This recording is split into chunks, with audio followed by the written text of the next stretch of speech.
Akurát teraz niekto do chatu písal, že aj tak EAFC 25 bude to isté ako EAFC 24, iba budú pridané nejaké kvapky potu, ktoré bude vidno pod 100 krát zoomom.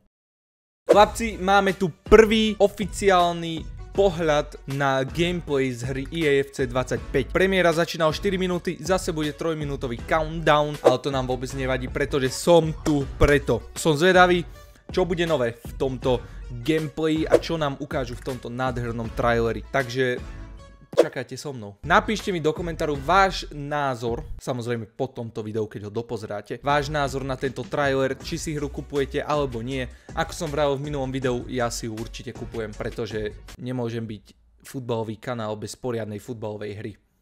A nie, PESko sa neráta. UFL-ko ešte není vonku. Tak. Chlapci, ostáva 60 sekúnd, samozrejme plus 3 minúty, keďže po minulom traileri už som sa naučil, že sa netreba tešiť hneď z tohto odpočtu, ale ešte tu bude jeden ďalší. Pre vás je to jeden strih, ja tu tie 3 minúty posedím však aj tak úplne v pohode. Jasné.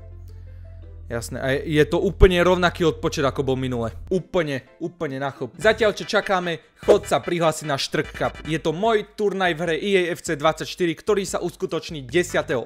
Vstup je zadarmo, registrácia je obmedzená na 50 miest, momentálne je tam nejako, že 32 ľudí a môžeš vyhrať úžasné ceny, vrátane prvé miesto vyhráva predobjednávku hry EAFC 25. Takže ak sa na to cítiš, poď s nami na Štrk Cup. Deep dive gameplay, dneska uvidíme poriadne gameplaye z tejto hry a dúfam, že to opravili. A dúfam, že tu vysvetlia veľa vecí, napríklad rush. Poďme chlapci. Dobre, stále toto není. To čo mám? No tak to počkaj. Sorry chaloši, ja si musím dať české titulky. Mia Hamm. Aha.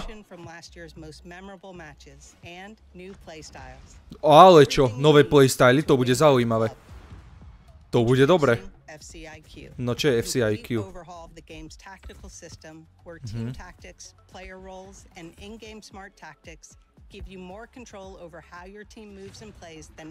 Čiže podrobnejšie taktiky, dobre, čepem.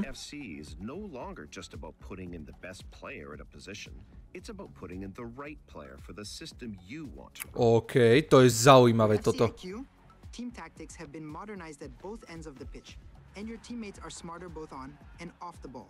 Nová oslava.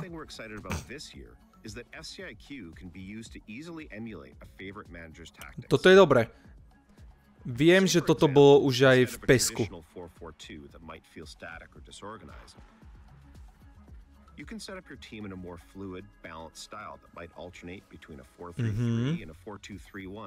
To je dobré, to je dobré.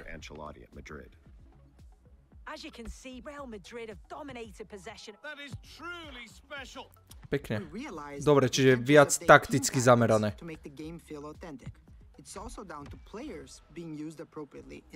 Čiže tam musíš mať aj správnych hráčov. Super. We built an out-of-game AI model in order to help identify which player roles fit players in FC.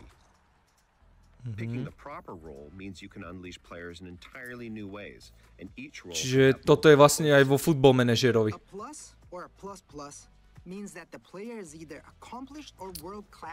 To je dobré. Dopodrobná budeš si musieť na tú tvoju taktiku vyberať tých hráčov, ktorí na to najviac sedia.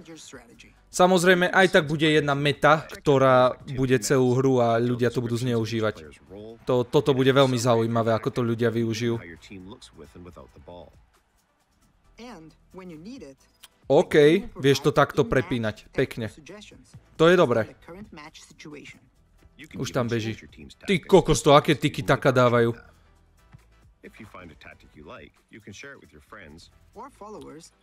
Aha.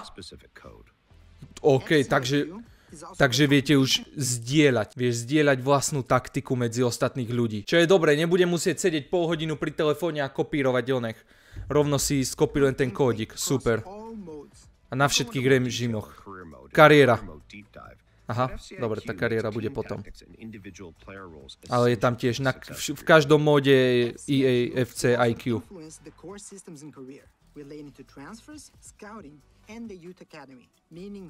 Na to sa teším, čo povedia o tomto. O mládežníckych súťažiach. To bude zaujímavé. No páne Bože, na toto sa neteším. Štrk United comeback? Že by? Ježiši. No tak toto bude paráda, fakt. Akože AI boli strašné v posledných rokoch. To bolo odporné. Raz hrali jak Prime Barcelona a raz ako účenec.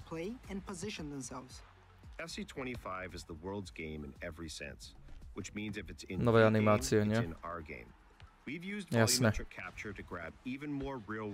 Čiže ďalšie animácie. Zdá sa mi, že o dvojnásobne viac animácií je tam ako v minulom EAFC. Hráči sa vedia dotknúť tyčky, teda reagujú na tyčku. Nové playstyly. No daj. Brankári. Konečne. OK. No dávaj. Konečne sa toto vráti naspäť. Ale to s tým chodte do riti. OK. To je všetko?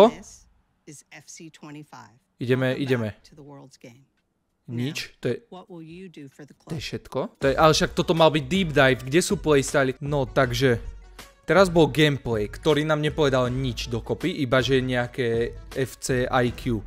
To je všetko. Najbližšie pôjde Rush, ale nič nepovedali ohľadom tých ďalších vecí, čo väčšinou robia v týchto deep divoch. Reálne to býva dlhšie, toto malo čo? 4 minúty? Reálne nič som sa z toho nedozvedel, iba že dopodrobna si vieš rozvrhnúť taktiky. A že je tam dvojnásobok viac animácií, inak som sa nič nedozvedel. Aha, brankárske playstyly. Footwork. Takže asi brankár rýchlejšie s nohami chytá. Rush out. Rýchlejšie bude vedieť z brány výjsť, čiže keď pôjde 1 na 1. Deflektor. Vyráža lopty do bezpečných miest alebo k hráčom, spoluhráčom. Crossclaimer. Chodí na centre s väčšou rýchlosťou a vyrazí loptu s väčšou silou. Far reach. Hádže sa ďalej a má animáciu, pri ktorej sa naťahuje ďalej. Far throw to hodí ďalej loptu a to máme asi všetko. A nové triky tu máme. Nové triky. Bean feint dvojhviezdičkový. Ukáž to. Však toto sme mali. Profesionálne fauly, to tam bolo ukázané, viete zatiahnuť ručnú brzdu, ako sa vraví, keď niekto ide sám na brankára. Nemusíte ho skopávať, dáte R1 a X alebo RB a Ačko a je to faul na žltú kartu. Čiže ako v realite sa stáva, že proste zatiahnete ho za dres, keď ide sám a nemáte z toho červenú, máte z toho žltú kartu, čo je za mňa super. A inak si viete nastaviť hráčov, ako chcete na rohy. Napíšte mi dole do komentáru, či vás zaujal tento deep dive, ja som sklamaný. Málo tam bolo ukázané, jasne, na stránke si to viete prečítať, ale keď to oni vedia spraviť, nech z toho spravia aj 8-minútové video, kde ukážu všetko a vysvetlia to. Reálne sa zamerali iba na to FC IQ a inak nič. Ale dobre, teším sa na ďalší trailer, na ďalší deep dive, na ďalšie nové informácie ohľadom EAFC 25. Vy ma sledujte, dajte odber a vidíme sa pri ďalšom videu. Majte ešte pekný zvyšok dňa a čaute.